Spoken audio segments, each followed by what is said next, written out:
What's up, YouTube? It's Opie the Pug. I'm back from my long vacation of not recording any gameplay.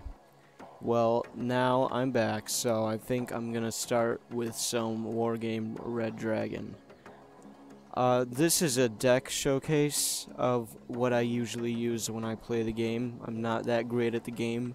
I usually just play AI with teammates on both sides, and I'm just learning. So this, I've spent many hours refining this deck, picking out my coalition and everything like that. So I'm just gonna go into detail of what units I have, what I use them for, why I have them, stuff like that, and what I think about them. First thing, I always get a fob because they're extremely helpful.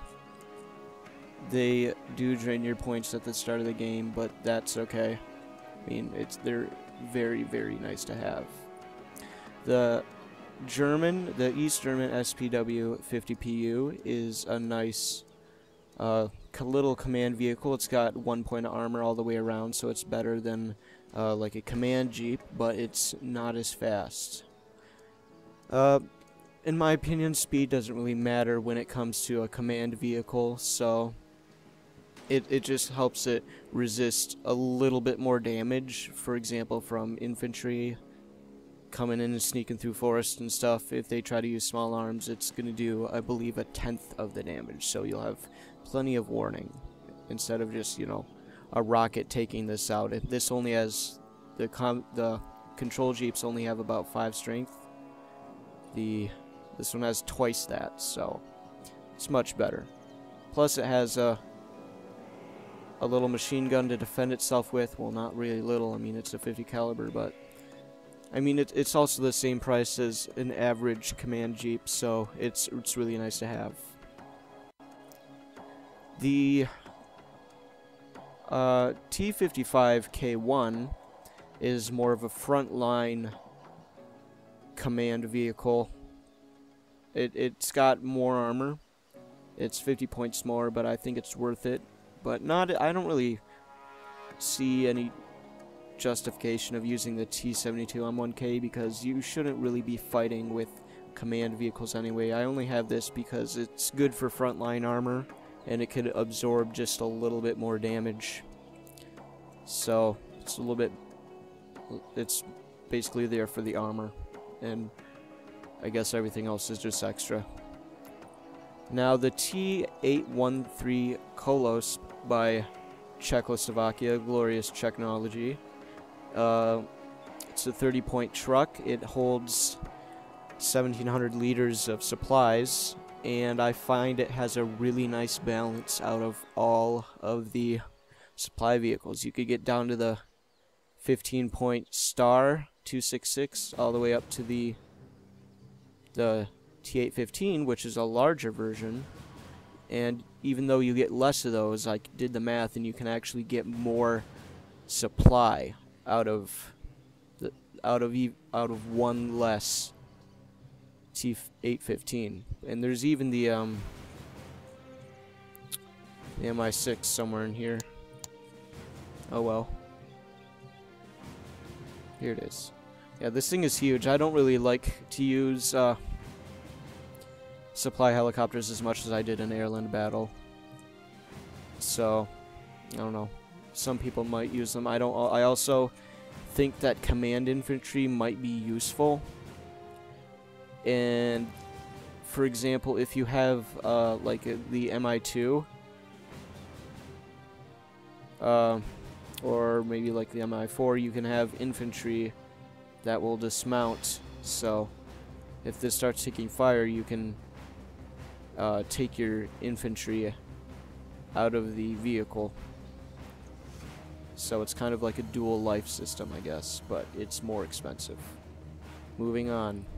I just want to say that before we continue that I really liked using the non-Soviet Warsaw Pact because it inherits a lot of the Soviet Union's vehicles, as well as having its own local prototypes like the Newa or Niva and the Strop 2, Ondava. So all of these are actually prototypes, or excuse me,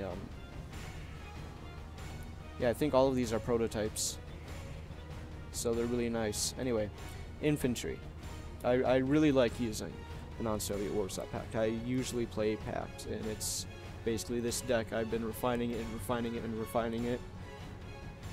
And this is just from experience that I choose my units. So, Commandosi. This is a really nice frontline unit. Use this at the start of the battle in the fast WT-3 Sokol, which is a pretty fast helicopter at 260 kilometers an hour.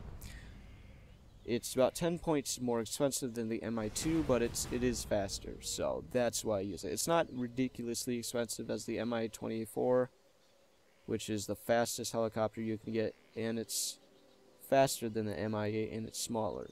So the helicopters is just a bonus. I just need to get them to the front line as quickly as possible, or I could put them in mountains or wherever I need them. Helicopters are really useful. This is my basic line infantry. I put it in these BVP-1s because they do have a Malyutka for very cheap. So it does have a cannon and an ATGM, which is super nice, and it's inexpensive. So, you know, why wouldn't you get this? It's really helpful. I used to just slap my infantry in like BTRs or really cheap Scots and OT-64s and just leave them be, but the machine gun just didn't cut it, and they would always get blown up every time, so they were just wasting points. This thing can kick a little ass too. Especially if you're near a town, it'll just keep firing munitions into the town and help the Motostrelci get a little bit more cover. I chose these over the I don't know how you say it.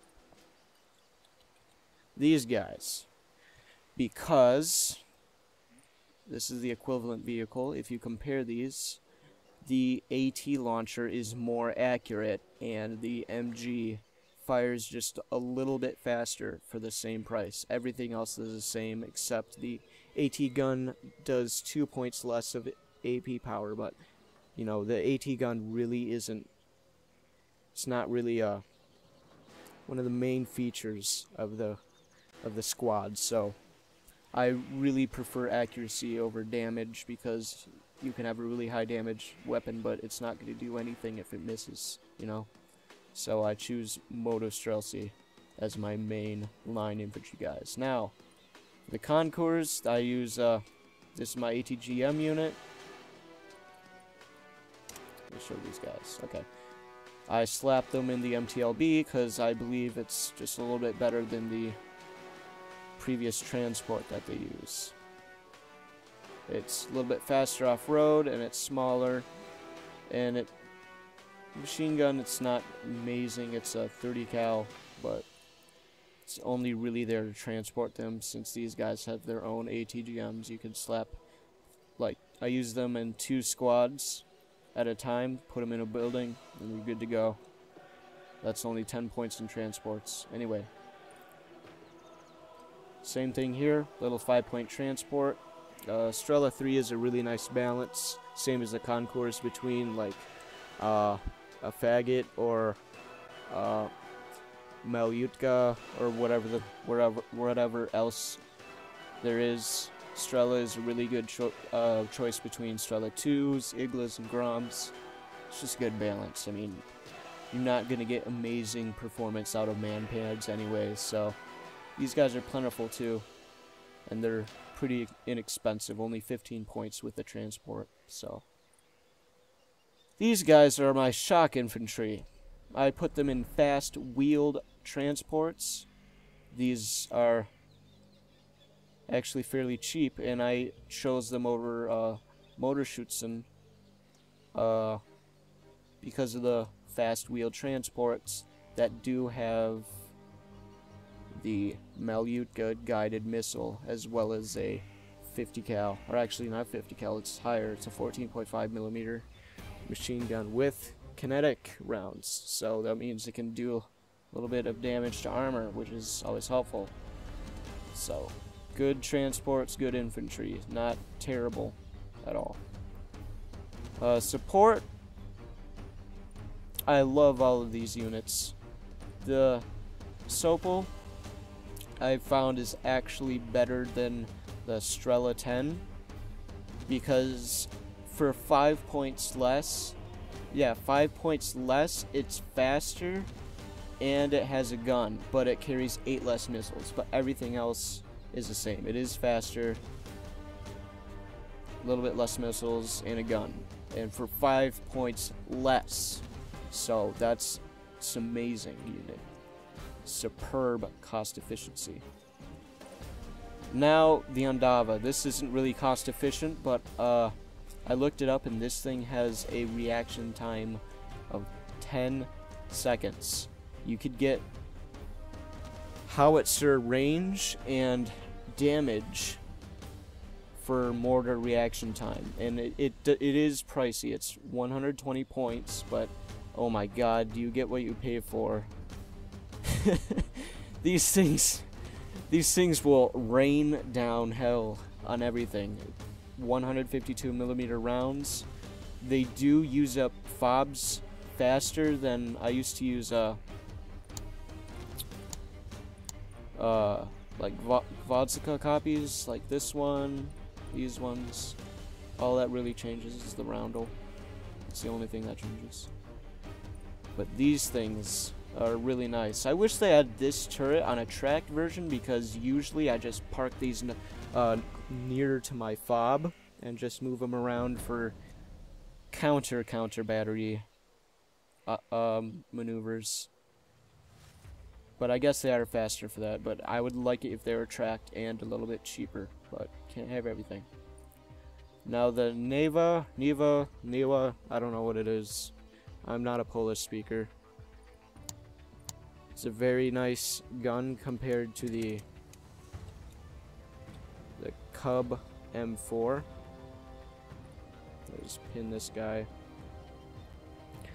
It has all of the stats are the same. The Neva, I'm gonna call it. I'm pretty sure Poland pronounces their V's as W's, or excuse me, W's as V's, but whatever.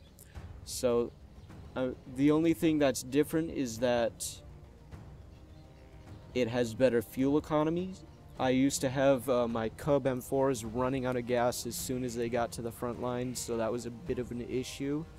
With the Neva, you get more range, almost twice as much range for 5 points more, and you get another missile, even though it is a little bit slower, and you get more armor. So I think it's a very, very, very nice upgrade to the Cub M4. And I don't use these often. I usually have maybe like 3 or 4 of these per game. I usually have one at my fob, maybe one at the center, a couple on the sides, maybe like 1 or 2 at the sides.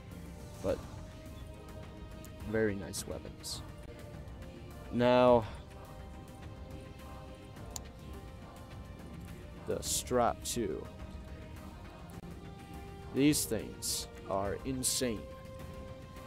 They do not have a guided radar guided gun, which might be bad because it's less accurate, but for me it's really nice because I don't have to micro as hard compared to like a Tunguska. So I don't have to keep switching radar guns on and off because, you know, I'm a lazy butthole. But anyway, these things are fast and they will get to the front lines fast. These will destroy incoming troop transport helicopters. You spawn 2 of these things and rush them to the center. Oh my god. They will wreck everything. They will just, it's almost OP. Almost OP how much of a meat grinder for helicopters these things are. They're just so great. Yeah, all of these units are prototypes. I can't even imagine having a deck without this thing. It's so good. Oh man, good times. Tanks, I'll start out with the T-55A. This thing I really underestimated, but it is so helpful. It's 25 points. Of course you're going to get what you pay for. I mean, it's 25 points, but you can buy a lot of these things. You're not quite on the spammable level as like a T-34 or a PT-76. They're actually useful. I mean, a tank is still a tank. You put these in an open area and like near a city or a village, and they will destroy any infantry that's moving around it, or you can have them fire at them from outside, which is really nice. But anyway, these things are fairly decent, and I was pleasantly surprised when I added these to my decks. I was like, ugh, 25 point tanks are gonna get destroyed all the time and they're totally useless and blah blah blah. But yeah, try them out. Just try them out. They're really nice for the price point. Moving up, I've got the T-72M, provided by Czechoslovakia. All of these are either Czechoslovakia or Poland. This is pretty standard tank, nothing to write home about. Pretty average. Use these as like sort of a frontline fighter, I guess. Now if we get up there, we got the T-72M1 Jaguar, which is a little bit better version of the T-72M. The T-72M1M has the Sphere ATGM that fires from the barrel, which is super helpful. And I don't really use this tank often, but T-72S is a inexpensive, higher-end tank that I guess might be able to go toe-to-toe with an Abrams because of the price point, but it's not gonna... I don't really want to go full retard and get like one of these things, even though they are cool. Look at that. This thing has a 20mm cannon. That's crazy. Look at that thing. It's gigantic. But yeah, I don't really end up using the T-72S too much. I like helicopters and tanks. They help me a lot. They help me out a lot. I can't talk. So, recon units. The Mi-2RO is a nice helicopter. It is incredibly versatile. Exceptional recon optics. Very small. Great range. Even though it does have poor stealth and only 4 strength. If you keep it away from the front lines and set it a little bit back, you can even get better visibility over forests and mountains and stuff, and I've always had this thing in my deck, and it's really great helicopter to have. This is sort of a recent addition I've made, and it's basically like a poor man's longbow, and I've been using it sort of in the hunter and killer mode. It's got 4 Kokon M missiles, which is nice to take out tanks. S-80s to stun infantry. Overall, nice helicopter. Only 80 points. It's got very good optics. It's just overall nice. The OT-65A Vidra is a really plentiful recon unit. Even though it's only got good optics, I think it would be better to have a bunch of worse recon units than only a few good ones, because if one of your good recon units is taken out, then that's a hole in your defenses, and you can get exposed and stuff will get through there, and it's just not good. With these, you get 14 of them, and they're inexpensive. They do have a recoilless rifle, so they can deal with sketchy situations in a pinch. And it's only 20 points, I mean, so it's very nice to have. I think it's better than the BRDM2. But the only thing that's This one is the same thing, except it loses the recoilless rifle, and it has exceptional optics, and I think it's a little bit faster, but I mean it's more than twice as expensive. So get one of these, you'll be happy. I am. Look at him. Look, he has a big goofy grin on. That's kind of silly. Anyway, these are incredibly useful. I usually always sneak these around the map. The Formosas are also in the WT3 Sokol.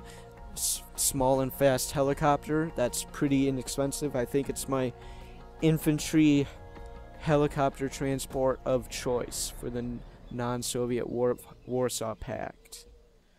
Because it's just small and fast, and whatever you get, whatever else there is on the helicopter, this one only has a cannon, a 23mm cannon. It's basically an extra.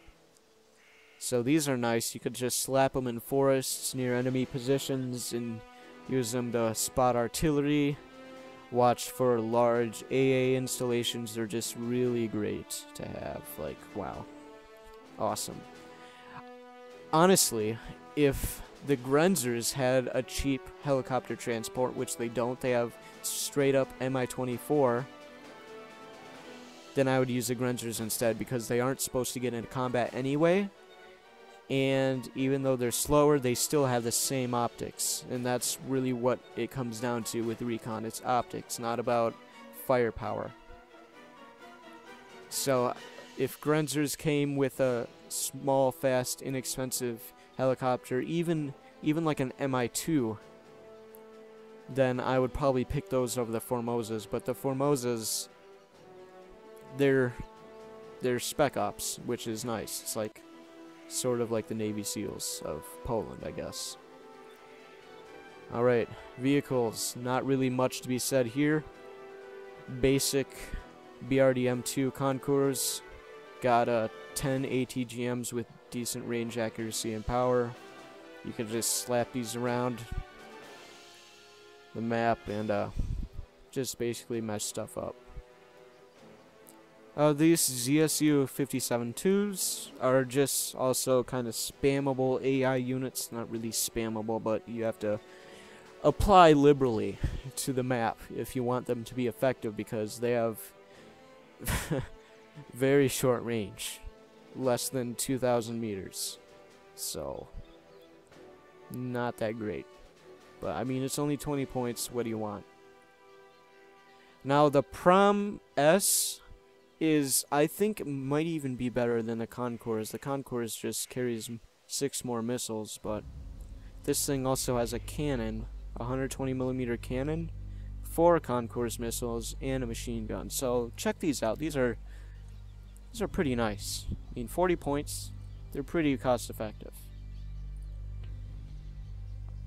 Helos. I only have 2 Helo slots in this deck, so I had to make them count. I tried to get the highest end units I could.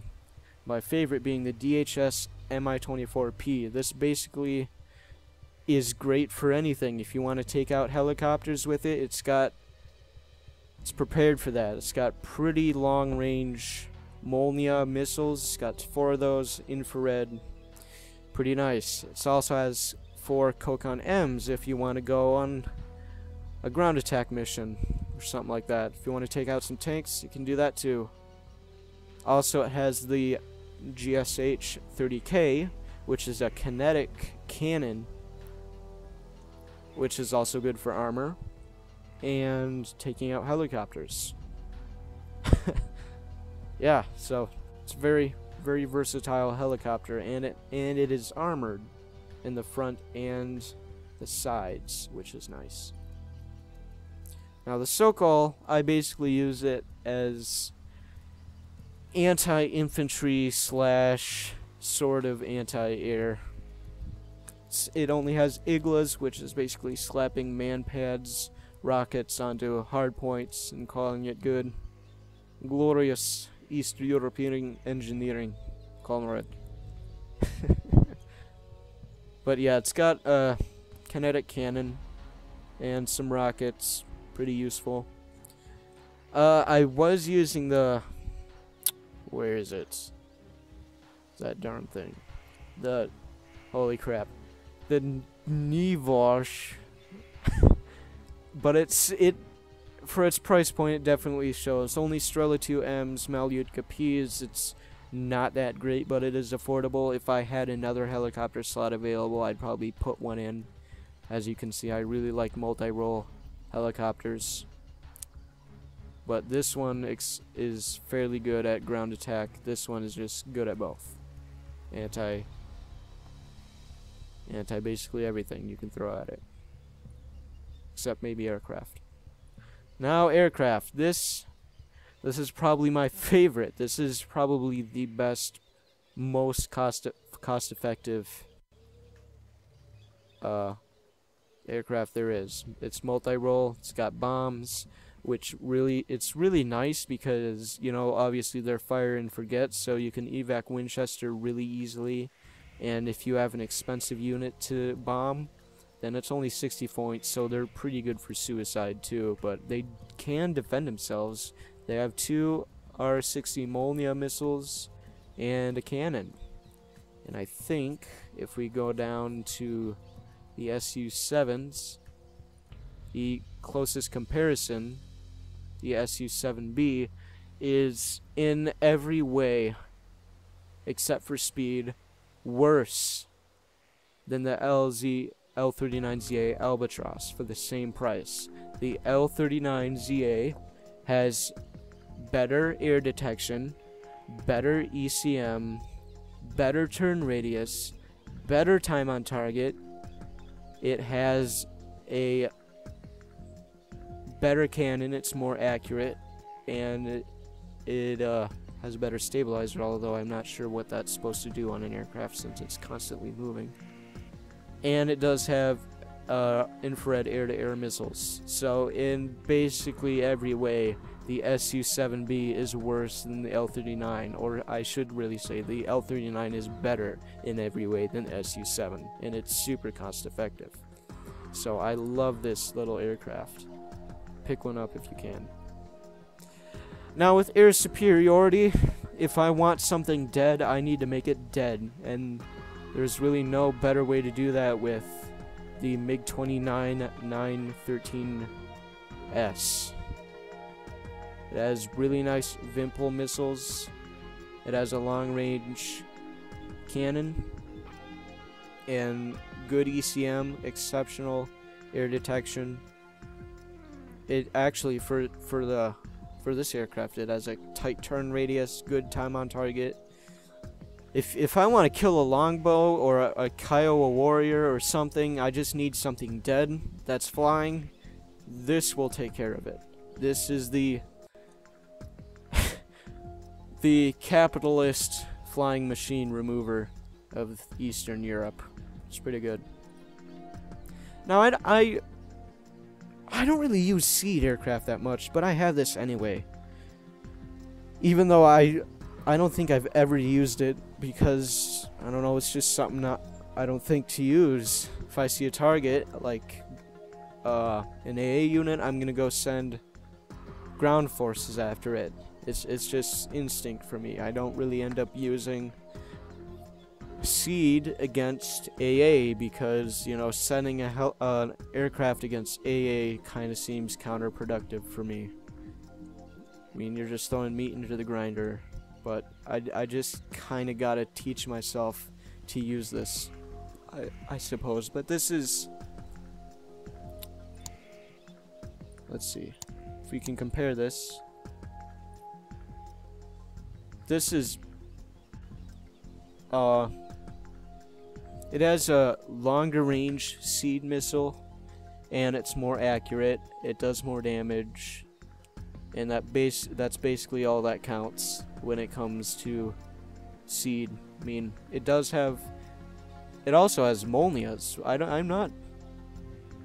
Oh, I see. I guess it's because there's 10% more ECM. Okay, well, I don't think that really justifies the 10 points. And you're losing the R60, so I don't think that justifies the points difference. I mean, it is only 10 points, but I mean, You're not really getting that much more. It's actually worse for its role, and I think that's just dumb. I don't really know what to do with Navy. I don't really play it. I got a transport ship. This looked pretty cool, so I got it. It's 500 freaking points though, Jesus. Wow, 64 radar missiles. That is insane. Wow. Like I said, I just thought it was cool. I picked this one up. This looks like a nice little riverboat. It's got an aircraft. It looks like it's got some this big tank round, and it has rocket artillery. I mean, it's pretty nice, I guess. I did do a little research with the anti-ship helicopter. I was debating getting one, but I figured that it would be more useful than any ground-based thing would be, because you can fly it around and get into positions where you normally can't get with the ground-based things. Ground-based anti-ship missiles. This looks like a good little medium ship, I guess. I don't know what's good and what's not. I didn't really look into it. I was like, oh, that looks pretty cool. So, whatever. Anyway, I will... Oh, one other thing I need to mention.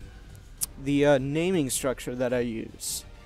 There is rhyme and reason. This looks like a jumble of letters and numbers and stuff, but there is rhyme and reason. This R stands for red 4. If it was blue 4, I'd change that to a B. This 1 to, I guess, 4-digit number would be the, I don't know, unit number. I kind of named them arbitrarily. Then you have a little period as a separator. Then here, this is Eastern Bloc.